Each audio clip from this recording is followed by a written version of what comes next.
Jason Tharp, I'm so glad that you are here today, mostly because I get to return the favor of being on your podcast, but I really love what you're doing. So before we get into anything, let's talk about what you're doing right now. Oh, geez. Well, first, it's awesome to be here talking with you. We had such a great time when we were on It my was pretty fun. podcast. Yeah, I feel like we cut it off early, even though it was almost an hour. We could have continued. So it's always nice to be in like-minded with like-minded people to just have a conversation. Absolutely. So I really appreciate that, and it's great to be here on yours. What am I doing right now? Wow, that's a big question. Because I've realized that I'm at this weird point where I've realized I've done a lot of stuff, and I'm really kind of building this massive snowman, and I'm kind of almost in this. There's a time where you grow, and a time where you got a cocoon to figure things out and kind of step back, and that's kind of where I'm at right now. Um, for sure, I'm a speaker. I do lots of keynote speaking. For sure, I'm a Mhm. writer. For sure, I'm an illustrator. And I'm exploring this idea of coaching, and not coaching in the sense of what everybody else on the internet's doing, but more of kind of one-on-one through the stuff I've learned in my life, going more towards talking towards what would be kind of C-suite, or people that have bigger impact in organizations. Mhm, mhm. And so kind of digging through all that stuff and kind of shedding things right now is kind of where I'm at. So it's interesting and fun, and I'm learning a lot about myself, which for me is been this ongoing journey for quite a few years now, but like really breaking down that walls of disbelief, and all that stuff, and starting to build back up with what I know now. So it's kind I of love that. And exciting. I, Yeah. I everybody should take a moment, I think, just to kind of look back and see where they were and where they are now and everything that they've learned along the way, and really kind of, sit on that for a second, because that almost propels you to do kind of like the next thing. It's like, I know all this stuff now. So what am I going to do now? And your path has been like kind of all over the place, but I love it because it is also so creative. Everything you listed there is so creative, and half of the stuff I'm kind of like, oh, I wish I could do that too. Especially like your whole um and you're still doing it, children's books era, because I think that's when I really was like, oh my gosh, look what Jason Tharp is doing, Yeah. because the illustrations were freaking adorable and the stories were great. How did you kind of stumble into upon, what, I'm going to write children's books? Well, I am, as you know, a corporate America survivor.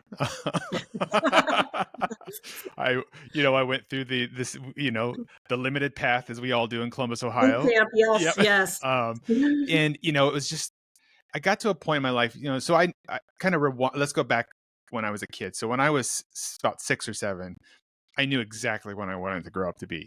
The problem was I had nobody to turn to kind of give me some sort of direction. Fair. And And what was it that you wanted to be? I wanted to be a storyteller. I was like just in love with cartoons, and it wasn't just the cartoon characters, it was the stories. I would get sucked into Mhm. these stories, and I remember the first time I read a Sid Hoff book. There's this book called Stanley by Sid Hoff, and it's about a caveman that kind of goes rogue against what other cavemen are doing. And he wants to paint on the cave walls, and he wants to gather flowers, and he wants to be all these different things. And he kind of got pushed aside by everybody else, but then at the end kind of realizes that everybody kind of goes like, wow, Stanley's actually onto something here. And kind of remember reading that, and it was like the first time where I felt like I saw myself in a story. Oh, nice. And then I stumbled upon where the sidewalk ends, and that was where it was like, oh my gosh, stories don't have to be this book form. It could be poems, it could be pictures. And so what I used to do when I was a kid, my parents, I was about like 7, bought a VCR, which young people listening, Google it, but we remember it. And Google it if you don't know what that yes, is, children. absolutely. And it's like basically YouTube. That was our version of YouTube, right? Like, and you only got it in Right. 3-hour blocks because that's all the tape would That's hold. right. Yeah. That's right. But my parents splurged and bought the one with a timer, right? And that meant that I could set the Oh. timer to record when I wasn't there. And Mhm. because I was in love with the old cartoons, I loved all the Tex Avery stuff. So like the Flintstones Oh, and sure, Woody yeah. Woodpecker and Tom and Jerry. But those were like around the time when I was a kid, they figured out licensing. So those shows got pushed to early morning. So the Saturday morning cartoons, at 5:30 is when it would start. And, I would record them, and then when my favorite character is going to screen, I'd pause it and I'd tape paper over the screen. I'd trace the characters. Oh, wow. And I know my parents at one point, probably to get me to shut up because I was really a talkative kid, said, people get paid to do that. And I'm like, to do what? Make cartoons. And I'm like, oh my God, like, you got to be kidding me. So I knew when I grew up, I was going to be a professional baseball player, and I was going to make stories, and I was going to tell stories. And that was it. I mean, that's all I cared about, were those two things. So that's what led down to that path. And it was until I was 39 that I actually decided to try. Oh my gosh. That's interesting. Yeah. And I didn't have a lot of sport for a living. Just for like some perspective here. What did your parents do for a living? So my dad was like a groundskeeper, like a maintenance man. Okay. And then my mom, she worked like in the kitchen at some sort of, capacity, whether she was a baker or she was, cooking for people. So what you were talking about was completely foreign to them. And growing up in a town, I grew up in a town where, there was no cartoon makers. That's what I called them then. So whenever I tell anybody what I wanted to do, they would just tell me that I was just, good luck. If you're dreaming, it's never going to happen. Sure you will. Yeah. In fact, my 8th grade guidance counselor told me I would not, exact words, you will never amount to anything because all you do is draw all over everything. Wow. And that was, and that was the first time I do remember my dad going into school and using dad voice on somebody else. And while they may not have had an idea of how to direct what I was doing, what they were really good at was allowing me to dream, allowing me to kind of dream big. So that was kind of the foundation, I guess. And I'm sure that they saw your talent and were like, you know what, I have no idea what he's gonna even do with this, but there is something here, Yeah. I would say talent, and also my inability to focus, right? It was, I'm sure that I was the kid that was like, nowadays would be diagnosed with something. Cause I spent more time in the hall saying, writing, I will not talk in class than I did in the class. Because I would just stand up and tell the story. We could probably have a whole conversation about that kid, because we know if we were not that kid, we knew that kid. And why? I mean, that's, I guess, the downside of how sometimes education is that because in order to teach a lot of kids, there has to be order, there has to be behavior, but it's a little sad that there's no place for that child other than to be in the hall. You know what I mean? Yeah. Rather than really nurtured to say, you know what, you have something and let's see what you're really made of. And it's not, sitting in a chair all day learning about this, or because the learning style was different for some people than it is for, everybody doesn't learn the same. And some are much more visual, and some have to take it in little bits at a time, which is kind of where this ADD thing kind of comes from. And most of the people I know that are really creative, and the higher and they are in that spectrum of being creative, the higher I think they are in that spectrum of attention span and shiny object syndrome and things like that. But, having a bit of that myself, I'm not high on the spectrum, and I know I'm in there because I get highly distracted and I always have a new idea practically every day. But why is that a bad thing? Right. I agree. Yeah. There's nothing bad about it. Yeah. I guess maybe this whole podcast is based on just let a little bit of that in. I know society has a certain way, but just try it and see. And like you were 39 when you tried it. Yeah. And let's go back to that. Now, so you're deciding that is it then to just write a book, or what was your next step to just say, okay, I'm gonna do cartoons?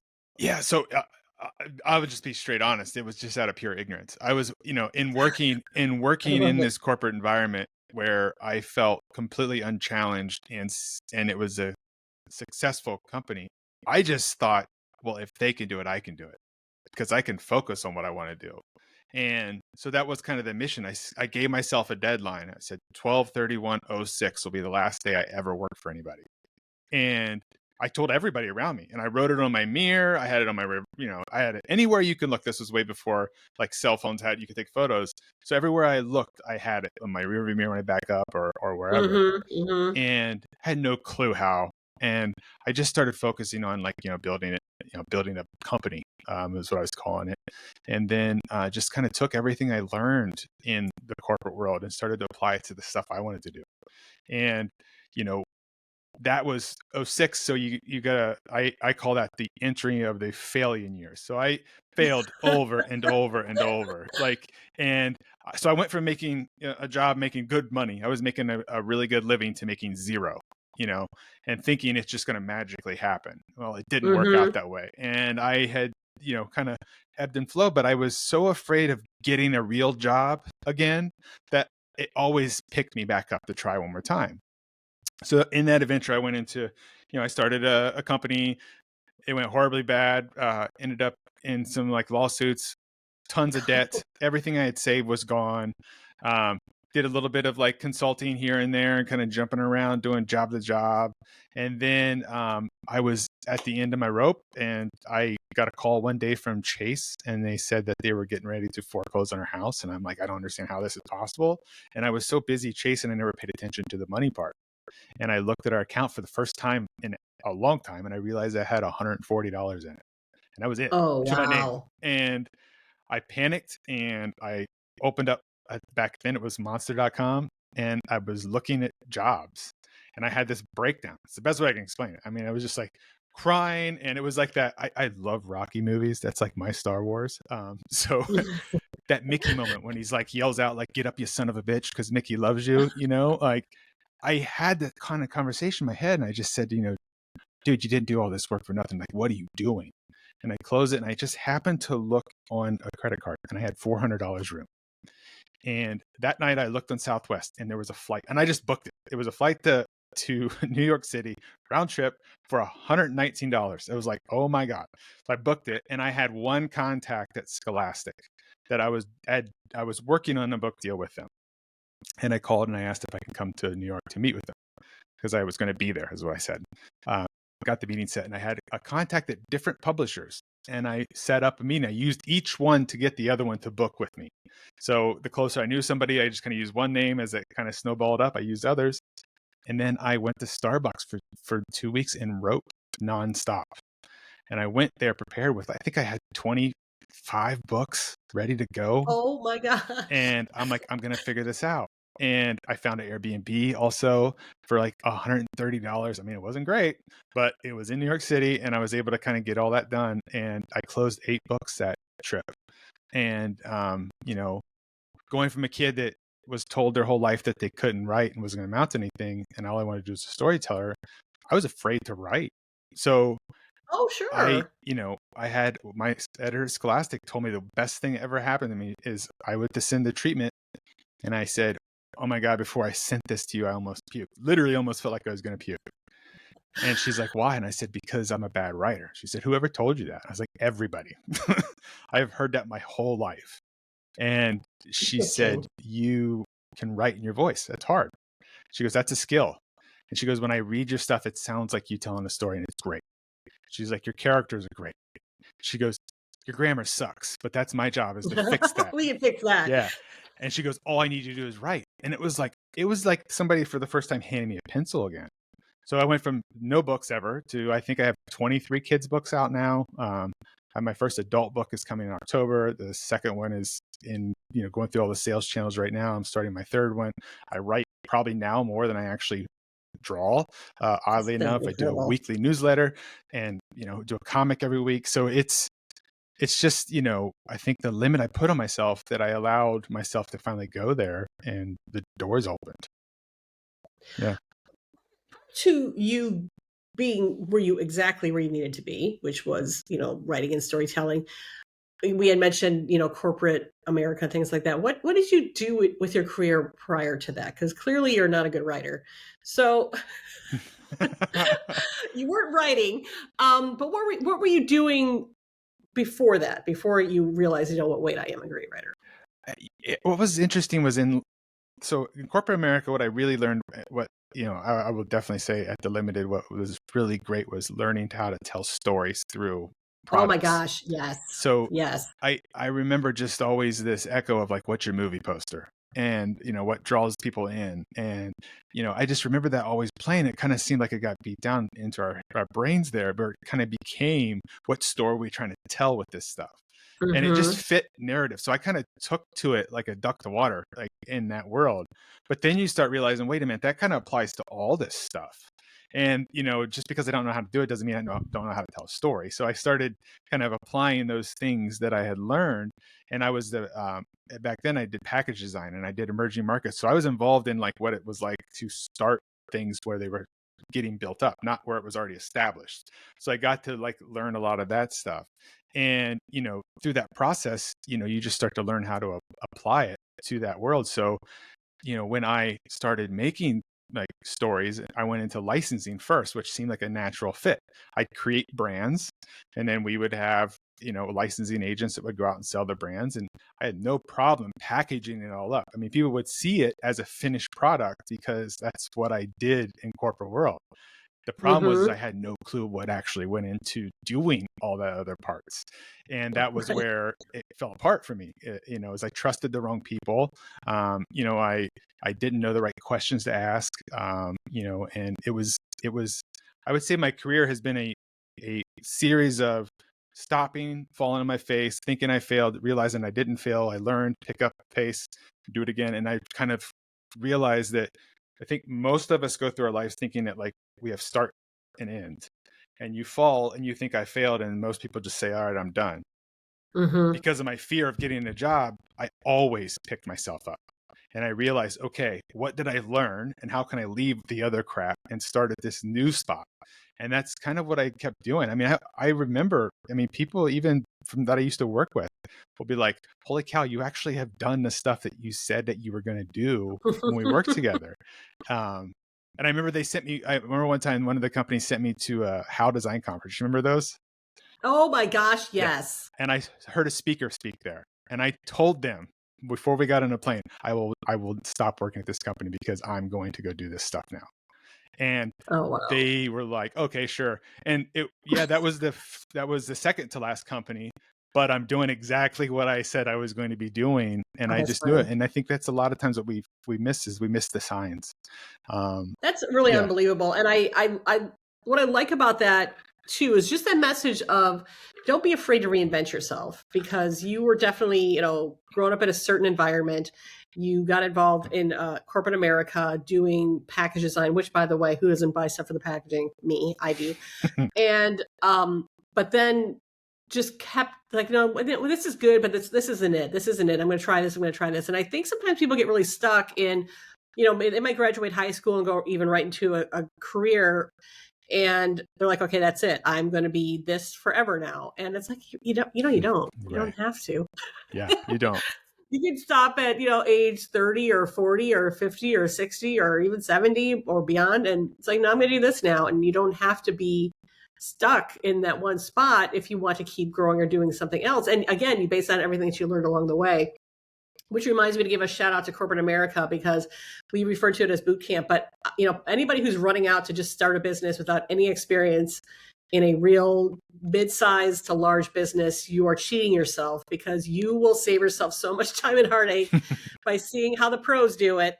So you might as well get some, education on their dime Yeah. and work for them for a while, just 2 to 5 years if you have to, just to kind of see how everything all operates and then kind of, jump off with your own idea. But I it was probably the hardest, and I'm sure the hardest you've worked in some regards, as far as the hours you would put in and the commitment you made. But just when you're talking about the storytelling part of it, I still talk about that to people. And I Yeah. wouldn't have never knew about that had I not been a part of a large organization. And specifically with the limited brands too, because they are the masters of that whole stories in retail too. And I think everybody just kind of figured that out, a bit later, but it was quite brilliant. Yeah, I think to even add a little element to what you're talking about, especially to like young people out there that are thinking about doing this, it truly you can't substitute. Boot camp is a great way of saying it.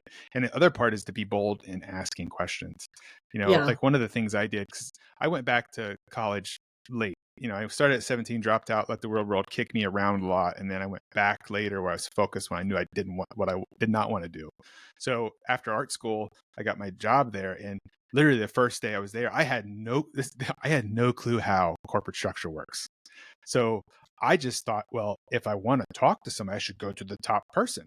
And I went to our EVP's office and I got on his assistant's thing. And I said, I needed to talk with them on Friday. And I went in fully confident with my crappy portfolio. It was terrible portfolio. And the first time this person ever met me, I walked in their office. I held up my hand. I said, my name is Jason Tharp. I want your job one day. How do I get it? And I spun my portfolio to them. And now they kind of looked at me like, WTF is going on right now. But, yeah, wait a second. Years later, fast forward, I got to be involved. I had a full-time job. At that time, I was a junior still in college when I got this job. And I was a production assistant. So I was like, not quite the VP, no, but I was doing, I was doing little stuff, but I was making so much money compared to what I was doing waiting tables. Right. And, oh my gosh. Yes. And, it was like this idea of like, oh, this is how it works. Now, fast forward all these years later, this person's they're leaving. And I called to thank them. And they said it was that conversation that I had with them that opened the door to include me in. I was hired full time there as a package designer my senior year in college with zero experience. And I was designing along with the New York studios because I was bold enough to ask those questions. And I was willing to dare. Not that kid. You should probably hire him. And so there goes the little bit of this, you don't know, right? The ignorance has been a huge like motivator for me. And just kind of just doing. And then, I guess people call that it's better to ask for, forgiveness and permission, but that's not what I was intending to. It was solely like, I got to be this thing. How do I get there? Mm-hmm. I honestly, there's a lot of strategy involved in that, and while it may have come off a little, bold to some people, it works. So it goes back to like, what do you got to lose? Right. If you try it. And I have to say that was it's a lot of my methodology when I would run my company too. It's like, well, I'm just going to call the president and say the president of this company is calling to speak to that president. Both presidents, of course. So that you just kind of say like, well, what's the worst that could happen? They don't take my call. They cancel an appointment. Then I just go and talk to somebody else. It's not, you don't have to sweat some of that stuff that we think is such a big deal. They're just people too. Yeah. And that's how you just keep things moving. I found a lot of joy in just the hunt of that, I guess, to see who would take my call, who, which place I would work. Cause I moved around a lot for my career too. Like just got bored and just, that was a pretty good job, but I'm going to quit because I'm kind of done with it. Yeah. Yep. But I definitely want to mention your Beyond Hope podcast though, because that is very near and dear to your heart. And also something that is still keeping you creative now, because my third question is always talking about what you do now that still keeps you creative. And you are definitely got still a lot of things going. But I want to say we covered everything. If we haven't, let's please address that. But I know your podcast is also a passion for you right now. So how did that all come about and what is the topic of your podcast? Yeah. So the catalyst for that, the Beyond Hope project, was that on July 12th, 2021, I had a seizure, and that seizure led to the discovery of a grade 4 glioblastoma. And, the first doctor told me within 2 minutes of meeting me that I was going to be dead in 7 months. And when somebody says something like that to you, you kind of, obviously it sucks, and you start to kind of reflect and figure out stuff. And, and I don't know if this, in looking back now, I could definitely say all the stuff we just talked about my ignorance and not knowing, about being a kid that was tenacious about all these things, going against the grain. I never accepted that was true. And looking back also, I realized that what was the impact point for me was always hope. There was always this little spark of maybe, like, what if? I always talk about what if as a powerful question. And, I'm a big what if. Yeah. And so I think where it came from was just kind of trying to figure out, how can I find my way back to me? And so what I realized was I had to actually define what hope meant to me on my journey, and I define it as an impact point. So my goal is to help people see that there is a path, because I think feel that so many people feel marginalized. They feel like they're stuck. And by the way, this doesn't mean that whatever title you have at your job that they're immune to it. I find that there's more people up top that are more in this role than there are people that are working below them. The people below them are kind of feeling it because the person up top is feeling it, right? And so, Right. so what it's the impact point. It's showing you there's a path, and then you're going to do what most people do. You're going to find your gurus. You're going to find these people that are going to tell you how to do stuff. And when you realize that you can't keep up with it and it's impossible, and at the bottom line, all they're trying to do is sell you more stuff, you're going to think you fail. And that's where hope comes back in again. It shows you the way back to the path. It helps you realize that the path didn't go anywhere. It didn't abandon you. You're not invisible. It just turned a little bit. And along the way, you've been learning. And so that's the goal. So now it's between books and product and comics. And it's all the stuff that I have done in the past. I call it like I've been building this snowman, and the bottom base is there. And now I'm at the parts where I'm putting the carrots and the coals and all those things in there where it's starting to take shape, where it's the realization that like everybody's looking for hope. And the thing about hope is it'll show up when you least likely expect it to, but you got to be brave enough to step towards it. I always say that hope is an amazing drug, but it'll do nothing for you unless you take the steps, right? And you take some action. My number one goal, if we were to sum all what that is up to one thing, my goal in my career now is I want to be the world's best anti-guru. I don't want to tell anybody how to do anything, but I want to be able to be me, share my story in hopes that you'll hear something in my story that you can relate to and see that if a guy could be up against the odds of all this stuff and still be here. By the way, I'm 3 years and I think almost 3.5 years now since I was supposed to be dead. And I've been all clear. And I've been all clear since surgery. So, I mean, it's one of those things where it's, just because somebody tells you this is how it's going to go, that does not mean it's actually how it's going to go. Absolutely. Yeah. So that's what we do. Just provide a little bit of hope. And, and it's, it's obviously like it's to be, continue the storytelling. It's an acronym. So H is for hyper awareness. What am I thinking? What am I feeling in this moment? The O is to be open-hearted. Do I love myself enough to do the hard stuff? P is for persistent. Every day is a reset. If you're bringing yesterday's crap into today, it's your problem. Learn how to realize that just because you're having a bad day today doesn't mean that tomorrow it's another bad day. And then when all three of those things come together, you're going to feel pretty empowered. And when you start to feel empowered, you're going to start to do stuff that people are going to go like, well, wait a minute, that's impossible. How'd you do that? How's this guy that was supposed to not amount to anything has 23 books? How is that girl that's supposed to never walk again, all of a sudden now she's running marathons? Like, you see these stories everywhere. Yes. And it's just because they just tried. That's all it is. That's the difference. Yeah, and it's really I know exactly what you're talking about because I had this same problem, but it is hard to explain to other people how that is, and it's just like, well, I have to do this, or this is going to happen because this is what's supposed to happen, or it just is. Yeah. And I just have to go and get it, and I just have to figure it out, and I will get there. And yeah, it's hard to verbalize, but I think you did a really good job with that because, like, once you started going down the road, I understood exactly, and hopefully other people listen to that too, and kind of like, oh, wait a second, I need that too. But that's really kind of all it is. It isn't, magical thinking, and it isn't, like deep breathing exercises. All of that's great, though, by the way.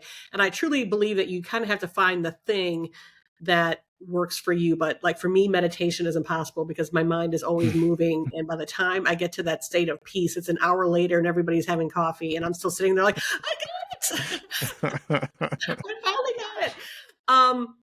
So yeah, you just have to kind of find your thing, but always know that, if it's what you want, just try and get there and just keep figuring it out. And some of the fun is in the figuring out too. But you have to be kind of charged by that too. Yes. So, yes. But yeah, but again, just keep, if you're in your heart that you are supposed to be something, just keep going for it because it's probably true. Yeah. That you don't have these feelings for any other reason other than you're trying to fulfill some sort of destiny in yourself, I think. So, I love that you kind of have done that in many instances, and sometimes felt you're like on the wrong path, and you're like, no, wait a second, let me backtrack a little, because I'm really supposed to be over here. I was close going down this branch, but let me get back to the trunk because I really got to be over on this branch. Yeah. So that's all amazing. And I have to ask, is your adult book about Beyond Hope, that everything you just talked about? Yeah. Oh, So the first book is called Love Future Me. It comes out in October. And oh my God, I yeah, love that yeah. too. So Love Future Me. I'm here for it.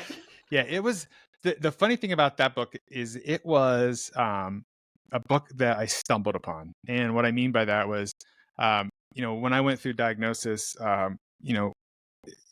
you hear what you're diagnosed with.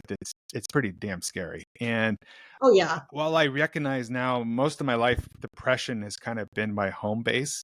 I'd never had crippling anxiety. And when I talk about that, if you ever watch Ted Lasso, they Yes. nailed what it feels like to have a panic attack. And I was having those constantly because of what I was going through. And to kind of give an idea of how far down the rabbit hole I did to try to escape the feeling, was I was organizing my Google Docs. And, and because my writing is a weakness, I always would title them something so I knew what I was writing about. This is how I kind of kept track of them. And I kept running across these untitled ones. And it was weird because I'm like, this doesn't make sense. So I obviously started reading them. And, I'm reading them. My wife is going like, because I'm sobbing. She goes, what is your deal? And I'm like, I don't know how to explain this, but I feel like I went back in time to write letters to myself.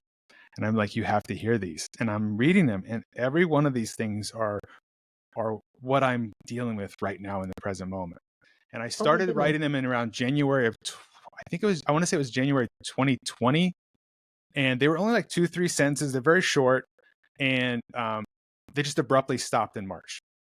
And I signed every one of them off Love Future Me. And I don't remember writing them. I don't remember where they came from.